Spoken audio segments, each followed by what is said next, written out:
A continuación, quiero presentar al doctor Hernando Marulanda. Él nos presentará el tema manejo actual de la enfermedad diverticular del colon. El doctor Marulanda es médico internista y gastroenterólogo, docente de gastroenterología de la Universidad Nacional y Hospital Universitario Nacional de Colombia. Bienvenido, doctor. Mil gracias, doctora Pulgar.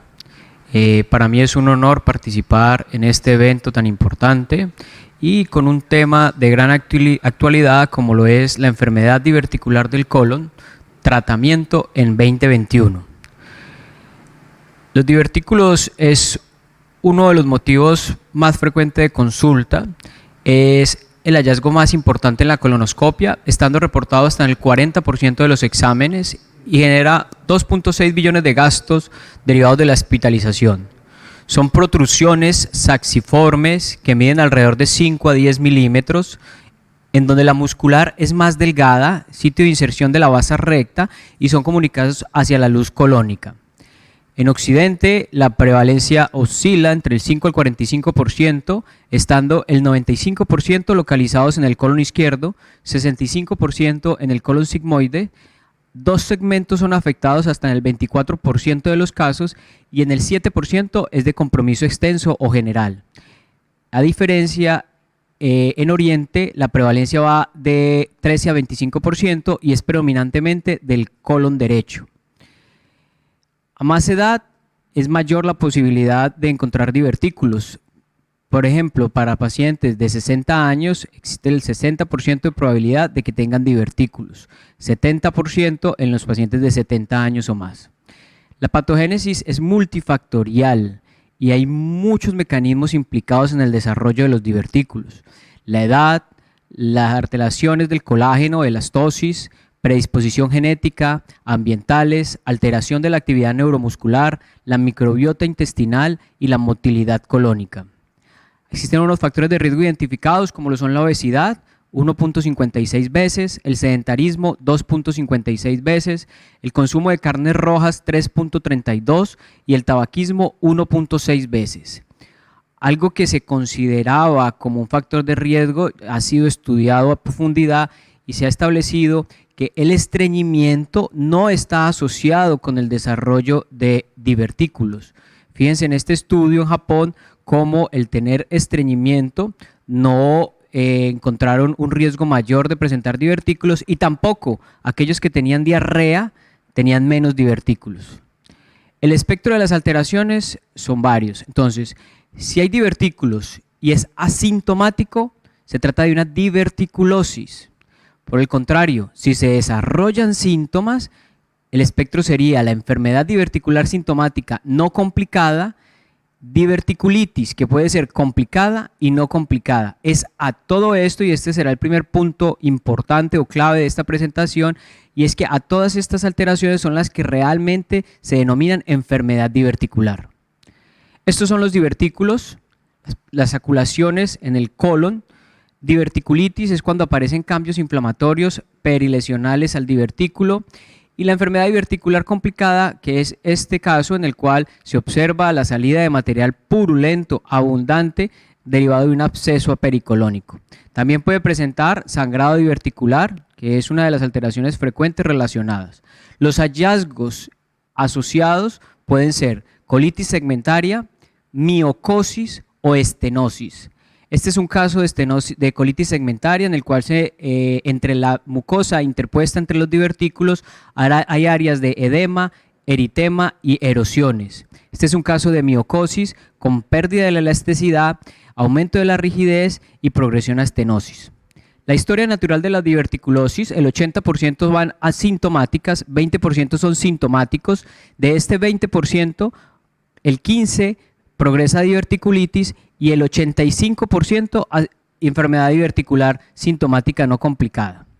De la diverticulitis, la gran mayoría son casos no complicados, el 15% son casos complicados. Las manifestaciones clínicas asociadas son dolor abdominal, alteración del hábito intestinal, bloating y hematoquexia.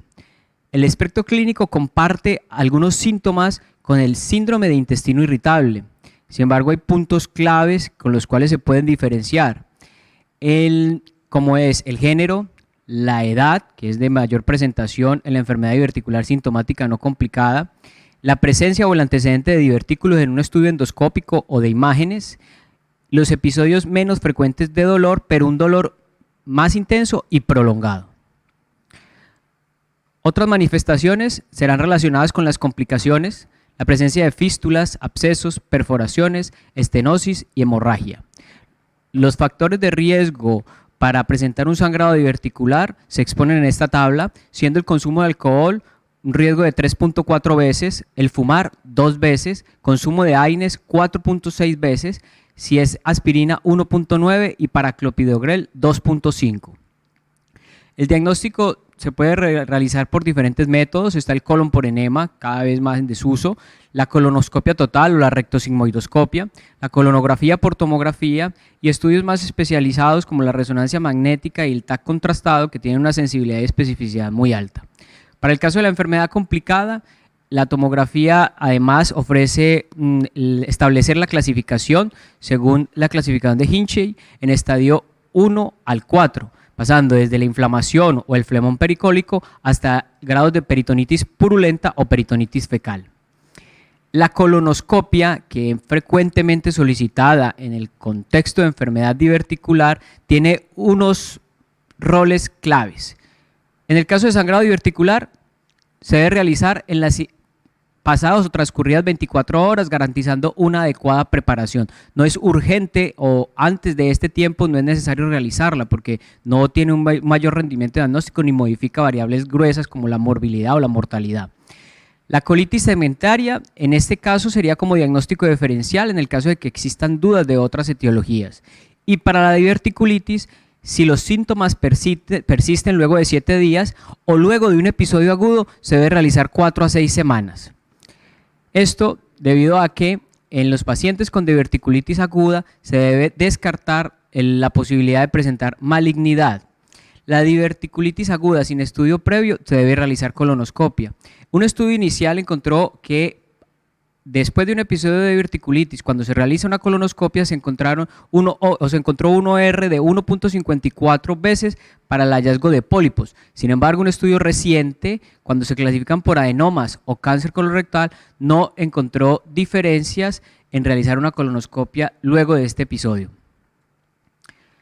Otra de las indicaciones de la colonoscopia luego de un episodio de diverticulitis es la clasificación, una clasificación nueva que se denomina DICA por sus siglas, y es la evaluación de los cambios inflamatorios y complicaciones luego de un episodio de diverticulitis. Esto genera un pronóstico de recurrencia y la posibilidad de necesitar cirugía a futuro.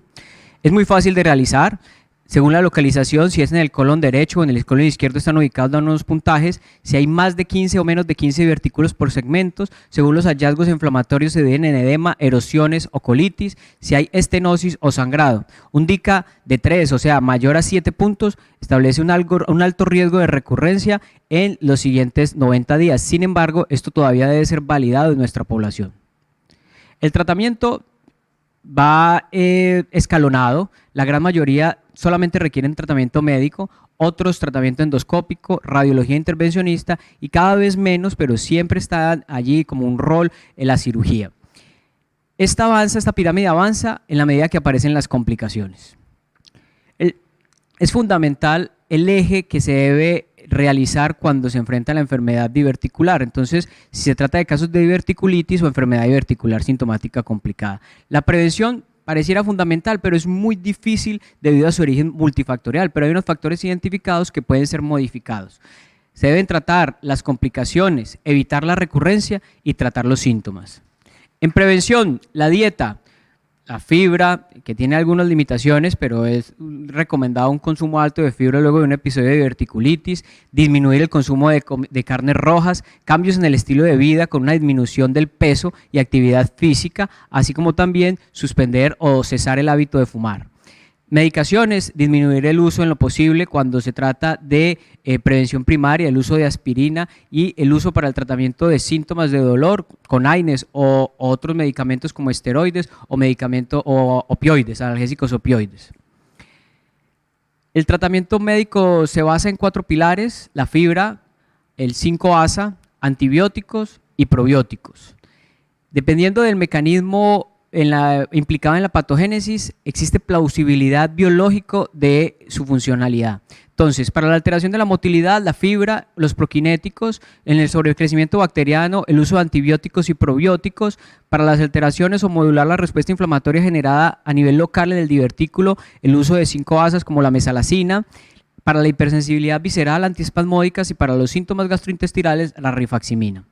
La fibra tiene muchas investigaciones y realmente los resultados son contradictorios. Algunos están a favor, otros en contra, en una adecuada disminución o en una modulación del control de los síntomas y la posibilidad de prevenir la recurrencia.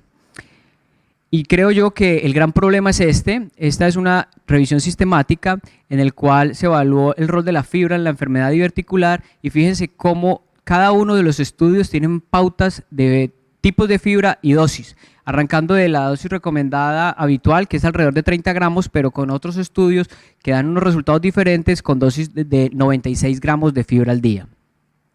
Para el caso de la mesalazina, en enfermedad diverticular sintomática no complicada, este metaanálisis se identifica en el forest plot como está a favor del uso de mesalazina para el control de síntomas en el caso de la enfermedad diverticular sintomática no complicada, y en el caso de diverticulitis aguda no complicada también disminuye o desfavorece el uso de mesalazina para el control de síntomas. En el escenario de recurrencia da igual, la mesalazina no tiene ningún lugar para evitar la recurrencia de un episodio de diverticulitis. Los probióticos son muchos, se han utilizado lactobacilos, bifidobacterias, algunas levaduras como el Saccharomyces boulardii. Hay diferentes formulaciones de cepa única o múltiple, combinación incluso con otras terapias como los antibióticos o como el 5-ASA. Al parecer, o la premisa es que mejoran los síntomas, pero la evidencia es escasa y de baja calidad. Este es una tabla en la que se muestra la escala de Haddad, o sea, una calificación, una evaluación, una herramienta de evaluación de los ensayos clínicos que se han realizado al respecto, y fíjense cómo todos ellos, o la gran mayoría, son de baja calidad, con un Haddad de 1 o 3, y los dos últimos, que son de 5, es utilizando probióticos en combinación con otros medicamentos. Entonces no hay mucho para decir alrededor de los probióticos en diverticulitis. Esta última revisión sistemática da esta conclusión, y es que los estudios que hay en la actualidad son de baja eficacia y no es posible en este momento determinar cuál es el lugar de los probióticos en enfermedad diverticular. Se necesitan más investigaciones que respondan a esta pregunta. La rifaximina también tiene diferentes estudios y el resultado final es que tiene un buen efecto en el control de síntomas y en evitar la recurrencia. Se puede utilizar como monoterapia o conjugada y tiene la ventaja de que se utiliza en pautas cíclicas, es decir, varios ciclos, un ciclo durante cada mes. Este es uno de los trabajos más importantes de rifaximina para el caso de enfermedad diverticular sintomática no complicada. Es un seguimiento a 8 años, 2 grupos, uno de 346 pacientes que tomaron rifaximina 800 miligramos día durante 7 días cada mes, y el otro 470 pacientes que utilizaron cualquier otro tratamiento. El objetivo era evaluar los síntomas. Fíjense cómo el grupo de rifaximina disminuyó el dolor, disminuyó el bloating y menos cambios en el hábito intestinal. Aquí también se observa cómo hubo una tendencia a disminuir la probabilidad de presentar un episodio de diverticulitis a futuro. No hubo diferencias entre los medicamentos en la necesidad de cirugía o muerte relacionados a esta enfermedad. Para el caso de la diverticulitis no complicada, hay algunos predictores que advierten o clasifican al paciente en riesgo bajo o alto, y es el conteo de leucocitos, la PCR o la presencia de fiebre. Si es de bajo riesgo, puede tener seguimiento ambulatorio; si es de alto riesgo, se debe hospitalizar, uso de líquidos, antibióticos. Si hay mejoría clínica, se completa el seguimiento ambulatorio por los siguientes 7 días. Si no hay mejoría, se debe establecer si hay alguna complicación o si hay un diagnóstico diferencial. Para este caso se debe evaluar en conjunto con el servicio de cirugía y radiología intervencionista. En diverticulitis complicada, diferenciar si hay absceso o peritonitis. Si hay absceso, algunos se pueden drenar otros solamente requieren tratamiento antibiótico, dependerá del tamaño, si es menor a 4 centímetros. En el caso de peritonitis, pues se debe hospitalizar, antibióticos, establecer si está hemodinámicamente inestable o estable, porque eso dependerá del tipo de cirugía que se va a realizar. En el seguimiento, creo que lo más importante es esto, y es que deben tener presente que el paciente con diverticulitis complicada o no complicada, el 80% en el futuro van a desarrollar enfermedad diverticular sintomática no complicada. Entonces, para este escenario, la rifaximina es fundamental. En conclusión, se trata de un espectro de enfermedad variable, no hay una asociación a mayor riesgo de presentar adenomas o cáncer colorectal. Prevenir es una tarea completamente difícil, clasificar el riesgo de las complicaciones se debe hacer. La rifaximina es útil en diferentes escenarios de esta patología y la cirugía solo en casos de complicaciones severas. Mil gracias.